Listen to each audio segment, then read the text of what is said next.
So hello good morning everyone. I am Vinod Singh and welcome to the current exam. So आज की class में हम 26 मई का करंट अफेयर्स कवर करने वाले हैं, जिसमें ऐतिहासिक गुट्टाला अभिलेख की भी हाल ही में खोज हुई है। एनडीबी का नया औपचारिक सदस्य बना है और 100 एटीपी सिंगल्स जीतने वाले कौन हो गए? नोवाक जोकोविच। और कांस फिल्म फेस्टिवल का हाईएस्ट अवार्ड अभी दिया गया है। यशोदा एआई आपकी एआई सखी को लॉन्च किया गया है और गगनयान वर्ष को इसरो ने घोषित किया है 2025 को। ठीक है, तो इन सब के बारे में हम डिस्कस करने वाले हैं। और आप सभी को पता है कांस फिल्म फेस्टिवल चल रहा है, तो भारतीय एक्ट्रेस वगैरह सब वहाँ पर उपस्थित हैं, तो उन सब के बारे में भी डिस्कस करेंगे आज। चलिए, तो क्वेश्चन नंबर 1, हाल ही में भारत में अनावृष्टि के कारण हुई व्यापक मानवीय आपदा का, अनावृष्टि है ठीक है ये, तो आपदा का पहला ज्ञात ऐतिहासिक दस्तावेज गुट्टाला अभिलेख कहाँ खोजा गया? तो कौन सा अभिलेख खोजा गया है? तो गुट्टाला। अच्छा, अनावृष्टि का मतलब क्या समझते हो? कम वर्षा या ज़्यादा वर्षा? ये बताओ। ये आर ओ का जो पेपर कैंसिल हो गया था उसमें पूछा गया था ये क्वेश्चन। तो बताओ भाई, अनावृष्टि का मतलब क्या होता है? तो गुट्टाला अभिलेख कहाँ? ये आपको कर्नाटक में खोजा गया। कर्नाटक में भी कहाँ? हावेरी नामक स्थान है यहाँ पे। ठीक है, तो कर्नाटक में हावेरी नामक स्थान है। और इसकी खोज करने वाले कौन हो गए? तो ये पुरातत्ववेत्ता हैं, इनका क्या नाम है? आर सेजेश्वर। ठीक है, तो आर सेजेश्वर जी ने इनकी खोज की है। तो आर सेजेश्वर जी ने इसकी खोज की। ठीक है, तो ये आपको ध्यान रखना। तो अभी क्या हुआ है? अनावृष्टि। अनावृष्टि होता क्या है? तो अनावृष्टि सर बताओ भाई, अनावृष्टि क्या होता है? तो मतलब कम वर्षा। ठीक है, तो वो कम वर्षा, वर्षा की कमी, तो ये आपको ध्यान रखना। कम वर्षा होती है तो अनावृष्टि से होने वाली, मतलब कम वर्षा से होने वाली व्यापक मानवीय आपदा, मतलब काफ़ी ज़्यादा मृत्यु हुई थी, मतलब इसमें व्यापक व्यापक तरीके से मानवीय आपदा हुई थी। इसमें कितनी मृत्यु हुई थी ये भी डाटा है हमारे पास। ठीक है, तो मानवीय आपदा, आपदा मतलब व्यापक का मतलब क्या है? मतलब बहुत लोग इसमें मर गए थे। लगभग 6,6300 से ज़्यादा लोग, 6300 प्लस लोगों की मृत्यु हुई थी इसमें। ठीक है, तो ये आपको ध्यान रखना है।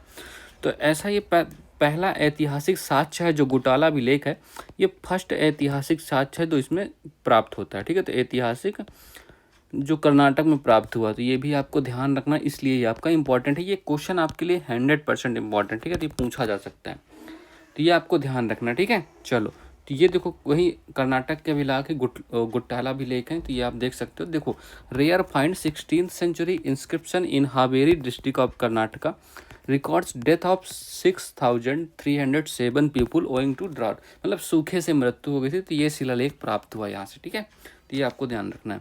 चलिए, अच्छा, कुछ और शिलालेख आपको बताने हैं, मैं आपको यहीं पर लिख देता हूँ। तो एक तो देखो होगा कर्नाटक के ही फेमस कुछ शिलालेख है। एक तो मास्की शिलालेख हो गया। तो मास्की शिलालेख किस लिए प्रसिद्ध है? कर्नाटक में ही है मास्की शिलालेख। ओके, और क्या बता सकते हो? और बताओ तुम। पुलकेशिन ने हर्षवर्धन को हराया था, ये कहाँ से प्राप्त होता है हमें? जो पुलकेशिन द्वितीय था, तो पुलकेशिन द्वितीय ने, ठीक है, तो पुलकेशिन द्वितीय ने हर्षवर्धन को हराया। तो ये किस शिलालेख से हमें पता चलता है? हर्षवर्धन को हराया। ठीक है, तो ये भी आपको ध्यान रखना है। इनके आंसर करो तुम लोग पहले। और सती प्रथा का उल्लेख, मतलब पहला उल्लेख जो सती प्रथा का है, तो सती प्रथा का फर्स्ट उल्लेख कहाँ से प्राप्त होता है? पहला उल्लेख। ठीक है, तो ये आपको बताना है। तीनों के आंसर दो आप फटाक से। ठीक है, चलो आप लिखो आंसर फिर इनके। देखो, एक तो मास्की शिलालेख का संबंध किससे? तो मास्की शिलालेख का संबंध हो गया आपका अशोक का जो देवा नाम प्रिया है ना, देवा नाम प्रिया, तो ये इसी शिलालेख से पता चलता है। ठीक है, तो ये आप ये याद रखना। पुलकेशिन सेकंड ने हर्षवर्धन को हराई, ये कहाँ से? हमें एहोल शिलालेख से पता चलता है। ठीक है, तो एहोल शिलालेख ये भी आपका कर्नाटक में है। तो एहोल शिलालेख, ठीक है, तो एहोल शिलालेख आपको याद रखना है। सती प्रथा का पहला उल्लेख कहाँ से? ये हमें एरण शिलालेख से। इसको किसने बनवाया था? ये किससे संबंध? भानुगुप्त से। ठीक है, तो ये आपको ध्यान रखना, ये क्वेश्चन पूछे जाते हैं ऐसे, तो इसलिए मैंने सब बता दिया यहीं पे। ठीक है, तो option number D Karnataka correct answer है इसका। चलो, हाल ही में देखो, ये सारे क्वेश्चन मैंने जो पिछले 2 दिन करंट अफेयर्स की क्लास नहीं हुई यूपीएससी के एग्ज़ाम के चक्कर के चलते हुए, तो अभी ये सारे क्वेश्चन मैंने कवर किए हैं। तो ये आपके रिवीजन नहीं है, ये सब नए क्वेश्चन हैं, तो आप इन सबको नोट कीजिएगा। हाल ही में यूके ने किसे चागोस द्वीप से, देखो चागोस द्वीप ये आपका है कहाँ? तो ये हिंद महासागर में, इंडियन ओशियन में। ठीक है, तो इंडियन, तो ये आपको ध्यान रखना है, तो इंडियन ओशियन में है ये। ठीक है, तो इसको किसने? यूके ने। ठीक है, यूके ने किसको दे दिया? यूके ने किसको सौंप दिया है? तो यूके ने मॉरिशस को दे दिया है। मॉरिशस के पीएम कौन है? रवीन राम गुलाम, है ना, ये तो आपको पता है। मॉरिशस को इसको गिफ्ट कर दिया। ठीक है, कि मॉरिशस अब इसकी देखरेख करने वाला है। हाल ही में किस राज्य में स्थित राष्ट्रीय ध्रुवीय एवं महासागर अनुसंधान केंद्र में एक तो सागर भवन बनाया गया और एक ध्रुवीय भवन बनाया गया। ये कहाँ बनाए गए हैं तो ये बताओ। तो ये गोवा में, ठीक है। तो ये गोवा में है। तो गोवा में किसके द्वारा बनाए गए हैं, मतलब किसने उद्घाटन किया है, तो उद्घाटन हुआ है जितेंद्र सिंह ने, डॉक्टर जितेंद्र सिंह ने इसका उद्घाटन किया। तो यह भी आपको ध्यान रखना है।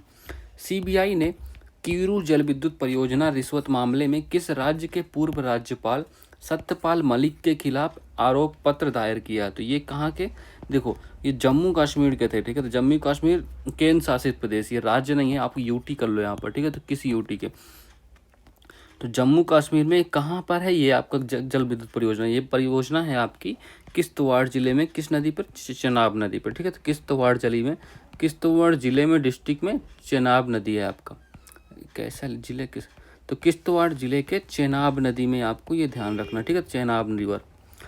चलो क्वेश्चन नंबर 2 करते हैं। हाल ही में ब्रिक्स के नए विकास बैंक, मतलब न्यू डेवलपमेंट बैंक, एनडीबी की बात कर रहे हैं हम, तो का नवीनतम औपचारिक सदस्य कौन बना है, ठीक है। तो एनडीबी के बारे में बताना है भाई। इसका फुल फॉर्म क्या होता है, इसका फुल फॉर्म होता है न्यू डेवलपमेंट बैंक, ठीक है। तो न्यू डेवलपमेंट, ये आपको ध्यान रखना, न्यू डेवलपमेंट बैंक। अब इसकी बताओ, इसके बारे में क्या पता है आपको। तो न्यू डेवलपमेंट ब्रिक, ये एक ब्रिक्स का ही बैंक है, ठीक है। तो ये आपको तो पता ही होगा, ब्रिक्स का ही बैंक है, तो ये ध्यान रखिएगा। तो इसकी स्थापना किससे हुई थी, एक फोर्टेलेज घोषणा पत्र, ठीक है। तो फोर्टेलेजा घोषणा पत्र है, इससे इसकी स्थापना हुई थी, ठीक है। फोर्टेलेजा घोषणा पत्र ये पूछा जा सकता है। तो आप फोर्टेलेजा घोषणा पत्र का नाम आपको ध्यान रखना है, तो बाई यहाँ पर लिख लो के द्वारा। तो फोर्टेलेजा घोषणा पत्र के द्वारा इसकी स्थापना हुई थी। इसका हेडक्वार्टर कहाँ है, इसका हेडक्वार्टर है शंघाई। शंघाई कहाँ का शहर है, शंघाई आपको चीन में याद रखना, ठीक है। तो चीन में शंघाई। तो अभी इसका औपचारिक रूप से नया मेंबर बन गया है, ठीक है। तो औपचारिक रूप से, औपचारिक न्यू मेंबर, ठीक है। तो नया मेंबर, तो ये आपको ध्यान रखना है कौन बना है इसका नया मेंबर और किस महाद्वीप से संबंधित है। नया मेंबर का नाम है अल्जीरिया, ठीक है। तो अल्जीरिया का नाम आपको ध्यान रखना है, अल्जीरिया, ठीक है। अच्छा ये किस महाद्वीप में आप आंसर कर सकते हो, तो option number C correct answer है, अल्जीरिया, ठीक है। इसका राइट आंसर है। अच्छा 2023 में कौन ऐड हुआ था इसमें, 2023 में भी इस मतलब सेकंड क्लास कौन था, मिस्र, ठीक है। तो सेकंड क्लास इसमें मिस्र, तो उसका भी नाम ध्यान रखिएगा। अच्छा ब्रिक्स का 10वां सदस्य कौन बना है, ब्रिक्स का इसका 10वां मेंबर, इसका 10th मेंबर अभी हाल ही में कौन बना है, तो इसका 10वां मेंबर इंडोनेशिया, ठीक है। तो इंडोनेशिया बन गया है, इंडोनेशिया, ठीक है। और बताओ, और एससीओ का 10वां नंबर, एससीओ का 10वां मेंबर, एससीओ का 10th मेंबर कौन है, बेलारूस बना है, ठीक है। तो ये भी आपको ध्यान रखना है साथ में। चलो तो option number C correct answer है। अच्छा अल्जीरिया का मैप देखो, ये अल्जीरिया कहाँ है, अल्जीरिया आपका अफ्रीका महाद्वीप में, ठीक है। तो अफ्रीका महाद्वीप का क्षेत्रफल की दृष्टि से अगर हम एरिया देखें तो एरिया की दृष्टि से ये सबसे बड़ा है, मतलब टॉप पे है, मतलब लार्जेस्ट कंट्री है, ठीक है। तो ये आपको ध्यान, लार्जेस्ट कंट्री, यहाँ की कैपिटल क्या है, यहाँ की कैपिटल है अल्जीयर्स, ठीक है। तो अल्जीयर्स, ठीक है, अल्जीयर्स यहाँ की कैपिटल है, ये आपको ध्यान रखना है। और ये मेडिटेरियन सी से बाउंड्री बनाता है, ठीक है, ये भी आपको ध्यान रखना है। चलो हाल ही में कोंकण रेलवे ने भारतीय रेलवे के साथ विलय की घोषणा की, इसका मुख्यालय कहाँ, तो ये बताओ भाई। तो कोंकण रेलवे का मुख्यालय कहाँ है, इसका मुख्यालय आपको नवी मुंबई में ध्यान रखना है। ये महाराष्ट्र और गोवा के जो तट है ना, तो उसको हम कोंकण तट कहते हैं, ठीक है। तो ये आपको ध्यान रखना है, नवी मुंबई। हाल ही में 153 मैचों में सबसे तेज 13,000 टेस्ट रन बनाने का विश्व रिकॉर्ड किसने, ये तो जो रूट हो गए हैं। तो जो रूट कहाँ के प्लेयर हैं, जो रूट आपके इंग्लैंड के खिलाड़ी हैं, ठीक है। तो इंग्लैंड के खिलाड़ी जो रूट, इन्होंने सबसे तेज 13,000 रन बना लिए हैं टेस्ट में। हाल ही में चर्चा में रही पुस्तक एक क्रिकेटर की पत्नी की डायरी, ठीक है। तो एक क्रिकेटर की पत्नी की डायरी का संबंध किससे, तो इसको लिखने वाली कौन है, ये एक ऑटोबायोग्राफी है, पूजा पुजारा, ठीक है। तो पूजा पुजारा जी ने इसको लिखा है, किसकी है, ये किसकी पत्नी है, ये है चेतेश्वर पुजारा, आपके जो महान टेस्ट प्लेयर थे, तो चेतेश्वर पुजारा, ठीक है, चेतेश्वर पुजारा जी की ये पत्नी है। तो क्वेश्चन नंबर 3, हाल ही में 100 एटीपी सिंगल्स खिताब जीतने वाले दुनिया के तीसरे खिलाड़ी कौन है, ठीक है। देखो तो नोवाक जोकोविच हो गए हैं, ठीक है। तो नोवाक जोकोविच के बारे में याद रखना है, जोकोविच के बारे में कुछ बातें हैं जो यहाँ पर हम जानेंगे, ठीक है। तो नोवाक जोकोविच, चलो बताओ। तो ये पहले बात किस देश से है, तो इनका संबंध सर्बिया देश से है, तो इनकी कंट्री का क्या नाम है, सर्बिया, ये भी पूछा जाता है। तो भी 100 एटीपी सिंगल्स टूर्नामेंट जीत चुके हैं, ठीक है। तो 100 एटीपी सिंगल्स टूर्नामेंट, ठीक है। तो सिंगल्स टूर्नामेंट ये जीतने वाले तीसरे खिलाड़ी हैं, ठीक है, टूर्नामेंट। ओके, तो ये आपको ध्यान रखना है, ठीक है। अभी ये 100वां टूर्नामेंट कौन सा जीते हैं, तो 100th नंबर का जो टूर्नामेंट था वो था जेनेवा ओपन। तीनों ने जेनेवा ओपन जीत लिया है, जेनेवा ओपन जीत लिया है। ये कहाँ होता है, ये आपका स्विट्जरलैंड में होता है, ये तो आपको पता है, ठीक है। जेनेवा ओपन जीत चुके हैं अभी। तो option number D correct answer है, नोवाक जोकोविच, ठीक है।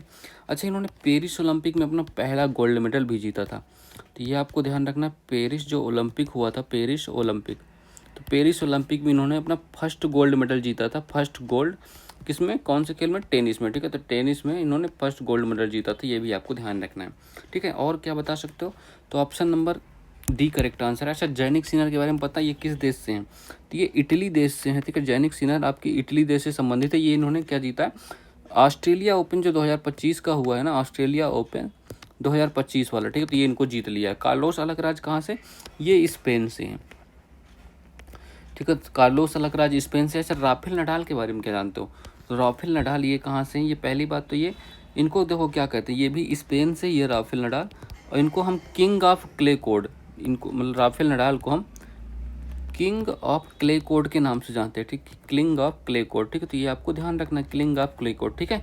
चलो, और इन्होंने देखो ये, और इन्होंने क्लिंग ऑफ, अब ये क्ले कोर्ट किस में, तो फ्रेंच ओपन में सबसे ज़्यादा फ्रेंच ओपन इन्होंने जीता है, ठीक है। तो सबसे ज़्यादा फ्रेंच ओपन राफेल नडाल नहीं जीता, तो ये आपको कुछ बातें ध्यान रखनी है, ठीक है। तो नोवाक जोकोविच इसका करेक्ट आंसर होगा। हाल ही में प्रधानमंत्री मोदी ने राइजिंग नॉर्थ ईस्ट इन्वेस्टर समिति का उद्घाटन कहाँ किया, तो ये देखो इसका उद्घाटन कहाँ हुआ, तो राइजिंग नॉर्थ ईस्ट इन्वेस्टर समिति, तो 23 मई को इसका उद्घाटन किया। पहली बात तो 23 मई को उद्घाटन हुआ है, और कहाँ, इसका न्यू दिल्ली में, ठीक है। तो न्यू दिल्ली में इसका उद्घाटन किया गया, ठीक है। तो ये आपको ध्यान रखना है। हाल ही में किसानों की सहायता के लिए महाविस्तार ऐप और डिजिटल सेठीशाला किसने लॉन्च किया, देखो ये लॉन्च करने वाला कौन हो गया, दोनों को लॉन्च करने वाला हो गया महाराष्ट्र ने लॉन्च किया है। तो महाविस्तार ऐप क्या है, ये एक चैट बॉट है, जो किसानों की सहायता के लिए है। और ये डिजिटल सेठीशाला, इसमें बताया जाएगा कीटनाशकों का जो सही उपयोग होता है, तो कीटनाशकों का किस सही उपयोग करना बताया जाएगा, ठीक है। तो ये आपको ये दोनों चीज़ें ध्यान रखनी है, ठीक है। हाल ही में किसने पहला साइकेड गार्डन प्रारंभ किया, साइकेड गार्डन, अब ये कहाँ प्रारंभ हुआ है, तो ये हल्द्वानी में, ठीक है। तो हल्द्वानी उत्तराखंड में प्रारंभ हुआ, ये भी आपको ध्यान रखना है। क्वेश्चन नंबर 4, हाल ही में कांस फिल्म फेस्टिवल में प्रतिष्ठित पाल्मे डिओर पुरस्कार से किसे सम्मानित किया गया, देखो कांस फिल्म फेस्टिवल के बारे में हम पढ़ चुके हैं ना, तो कांस फिल्म फेस्टिवल, ठीक है। तो ये आपको ध्यान रखना। अच्छा, इसका होस्ट कहाँ हो रहा है, तो कांस फिल्म फेस्टिवल 2025, क्या लिख रहा हूँ, ठीक है। तो कांस फिल्म फेस्टिवल 2025 ये कहाँ, इसका होस्ट कहाँ है, बताओ, होस्ट बताओ, 2025 का है ये, तो इसका होस्ट लिखो पहले तुम। होस्ट तो इसका फ्रांस हो गया, हमने ये किया था, है ना। तो फ्रांस में भारत की एक्ट्रेस, कुछ खूबसूरत लड़कियां, मतलब भारत की जो एक्ट्रेस है वो सब वहाँ पर परफॉर्मेंस करने गई हैं। तो इन सब वो वहाँ पर आपने खूब इंस्टाग्राम पे फ़ोटोज़ देखी होंगी, हर जगह न्यूज़पेपर, इंस्टाग्राम, तो ये सब वहीं पे हो रहा है, फ्रांस में हो रहा है। कांस फिल्म फेस्टिवल है, बहुत ही इंपॉर्टेंट फेस्टिवल है। इस बार हमने 78 नंबर देखा, ठीक है, 78 क्रम का हो रहा है। और इसका देखो हाईएस्ट अवार्ड होता है, एक हाईएस्ट अवार्ड। अच्छा, लास्ट ईयर किसको मिला था ये हाईएस्ट अवार्ड, तो हाईएस्ट अवार्ड किसको प्राप्त हुआ है, तो हाईएस्ट अवार्ड क्या होता है, पैसे पाल्मे डिओर, ठीक है। तो पाल्मे डिओर, ठीक है, तो ये होता है अवार्ड, ठीक है। तो इस अवार्ड को प्राप्त करने वाले कौन हो गए थे, इस अवार्ड को प्राप्त करने वाले हो गए जाफ़र पनाही, ठीक है। तो जाफ़र पनाही जी को ये अवार्ड मिला है, आप इनकी इमेज देख सकते हो। तो ये हैं, देखो जाफ़र पनाही जी, ठीक है। तो इनको ये अवार्ड मिला है, ये कहाँ, ईरान देश के हैं, ठीक है। तो ईरानी हैं, तो ये भी आपको ध्यान रखना है, ठीक है। अब देखो लास्ट ईयर किसको मिला था, तो लास्ट ईयर ये अवार्ड मिला था, तो लास्ट ईयर बताओ, लास्ट ईयर किसको मिला था, लास्ट ईयर ये अवार्ड पायल कपाड़िया को, तो पायल कपाड़िया को, जो कि इंडियन थी, तो ये आपको ध्यान रखना, ठीक है। तो ये आपको ध्यान रखना, पायल कपाड़िया जी को लास्ट ईयर ये अवार्ड मिला था। तो आंसर नंबर कौन सा, Jafar Panahi, option number 1 correct answer हो गया, ठीक है। तो Cannes 2025 Jafar Panahi wins Palme d'Or award check full list of winners, तो ये आपको ध्यान रखना, बस ये इंपॉर्टेंट है, ये तो ये पूछा जा सकता है, मैंने इसलिए बता दिया। हाल ही में यूएसए ने सार्वजनिक हथियारों के इस्तेमाल, सार्वजनिक नहीं यार, ये सार्वजनिक कैसे है, इसको हटाओ, रासायनिक है ये, प्रिंट करने वालों को सुधारना पड़ेगा। चलो ठीक है। तो यूएसए ने रासायनिक हथियारों के इस्तेमाल के कारण किस देश पर प्रतिबंध लगाने की घोषणा की है? मैंने देखो कुछ क्लास पहले पढ़ाया था आपको सूडान में क्या चल रहा था, गृह युद्ध, ठीक है। तो गृह युद्ध चल रहा था, सूडान में गृह युद्ध चल रहा था, ये तो आपको पता है, ठीक है। तो यहीं पर इन्होंने कौन से केमिकल वेपन यूज किए, ठीक है। तो केमिकल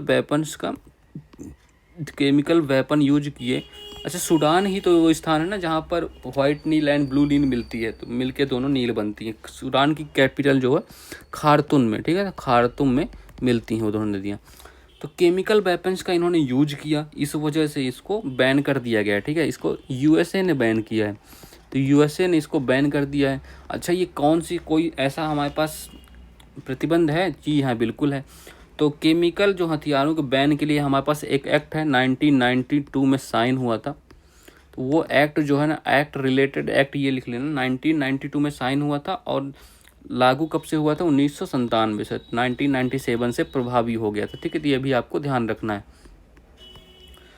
हाल ही में वैश्विक पर्यटन के लिए भविष्य के आकार देने के लिए टूराइज पहल किसने लॉन्च की? टूराइज पहल किसने लॉन्च की? तो ये सऊदी अरेबिया, ठीक है। तो सऊदी अरेबिया ने इसको लॉन्च की है। सऊदी अरेबिया की कैपिटल बताओ। कैपिटल इसकी तो रियाद है।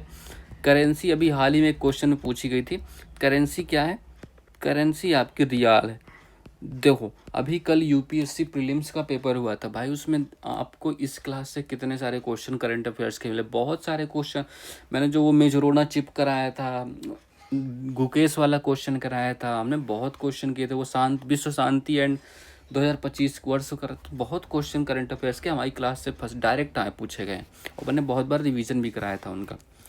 चलिए क्वेश्चन नंबर 5, हाल ही में यशोदा एआई आपकी एआई सखी ये पहल लॉन्च करने वाला कौन हो गया है? ठीक है, तो यशोदा एआई, अच्छा कौन लॉन्च करेगा बताओ भाई, तुम कौन लॉन्च कर सकता है ऐसी पहल?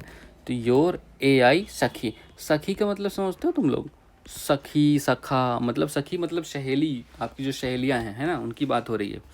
तो इसको लॉन्च करने वाला कौन हो गया? बाई राष्ट्रीय महिला आयोग, ठीक है। तो नेशनल वुमेन कमीशन, ठीक है। तो राष्ट्रीय महिला आयोग द्वारा इसको लॉन्च किया गया है, मतलब अरे यार क्या लिख रहा हूँ, तो राष्ट्रीय महिला आयोग, ठीक है। तो महिला आयोग द्वारा इसको लॉन्च किया गया है अभी। अच्छा ये बताओ इसकी पहली हेड कौन थी, फर्स्ट हेड कौन थी, और वर्तमान में कौन हेड है, ये दोनों बताओ तुम। वर्तमान वाली हेड की तो यहाँ पर फोटो भी लगी है, अच्छा नाम भी तो लिखा है, तुम लोग समझ गए यार। चलो तो अभी ये कहाँ से लॉन्च किया गया है? तो कहाँ से लॉन्च किया गया सर? इसको बरेली से ये लॉन्च किया गया, बरेली, जहाँ पर 2500 साल पहले क्या गिरा था आपका? झुमका।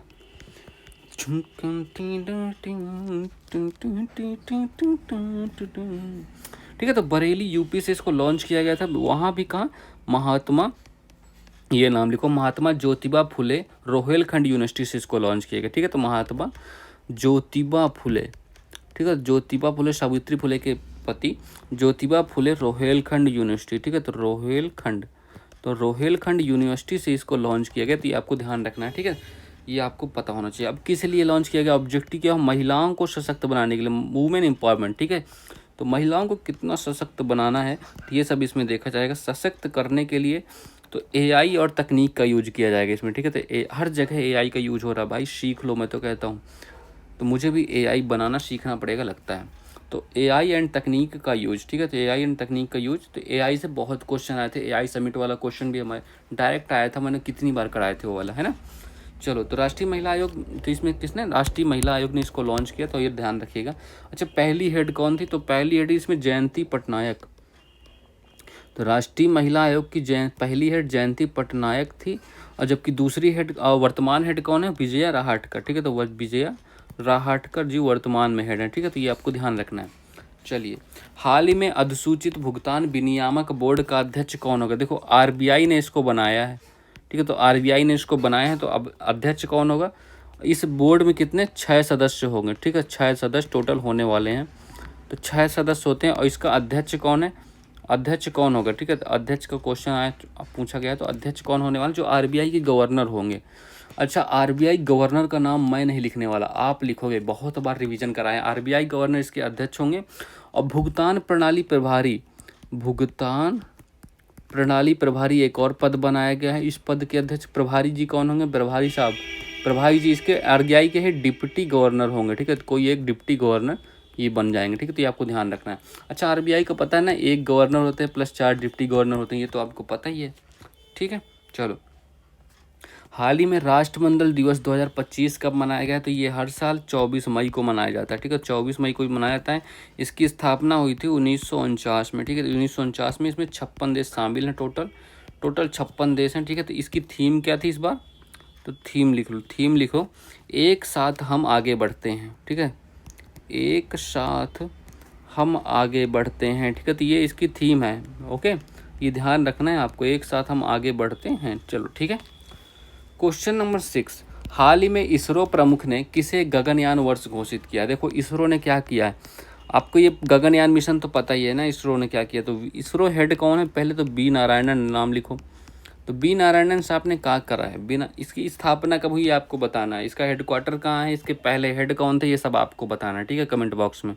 तो बी नारायणन साहब ने क्या किया है, वर्ष 2025 को भाई इस साल को क्या क्या मनाएंगे, तो इसको गगनयान वर्ष घोषित किया है। तो गगनयान वर्ष, ठीक है। मतलब क्यों भाई, ऐसा क्यों? क्योंकि हम गगनयान मिशन को, गगनयान मिशन क्या है, इसमें हम मनुष्य को अंतरिक्ष में भेजकर वापस पृथ्वी पर लाएंगे, ठीक है। तो मनुष्य को अंतरिक्ष में भेजकर, ठीक है, आपको ध्यान रखना, मनुष्य को अंतरिक्ष में भेजकर वापस पृथ्वी पर लाना है, ठीक है। तो वापस पृथ्वी पर लाना इसका उद्देश्य है, ठीक है। तो वापस पृथ्वी पर लाना, ये उसका उद्देश्य हो गया। तो इसके लिए हम क्या करने वाले हैं,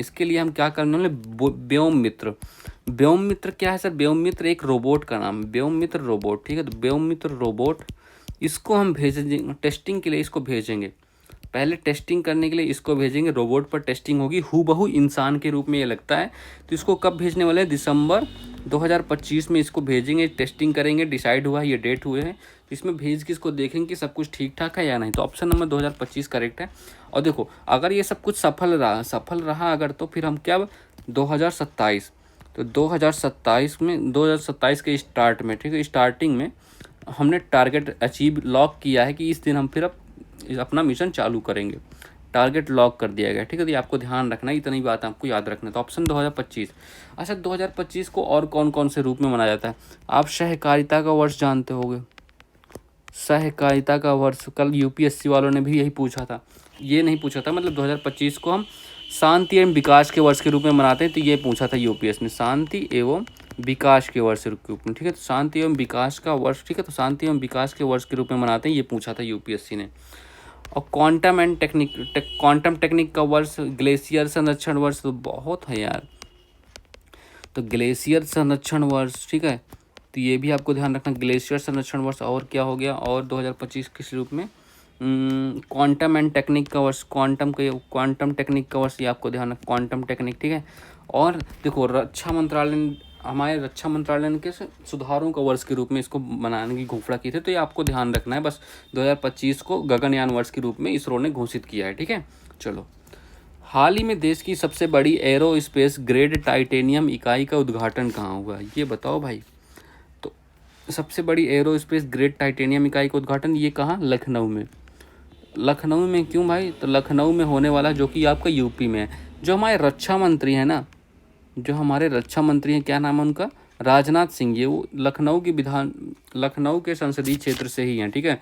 तो यहीं से इनका संसद, यहाँ पर ही, तो इन्होंने ये उद्घाटन किया है इसका लखनऊ में।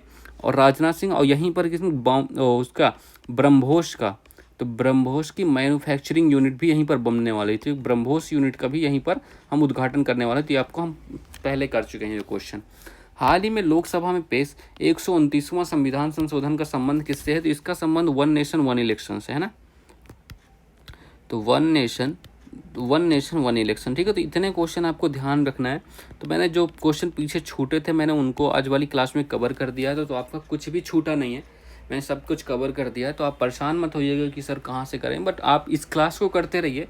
आई एम श्योर आपके मोर देन 80% क्वेश्चन आपके करंट अफेयर्स के इसी क्लास से फंसने वाले हैं, ठीक है। तो चलिए, so that's all for this class. Please like कीजिएगा, शेयर कीजिएगा और सब्सक्राइब कीजिएगा। और जिन्होंने यूपीएससी का एग्ज़ाम कल दिया हो, कृपया वो मुझे टेलीग्राम चैनल पे आप मैसेज कर सकते हो, कुछ बातें हैं आपसे शेयर करनी है, ठीक है। तो आप लोग बात कर सकते हो मुझसे। चलिए, so all the best, have a good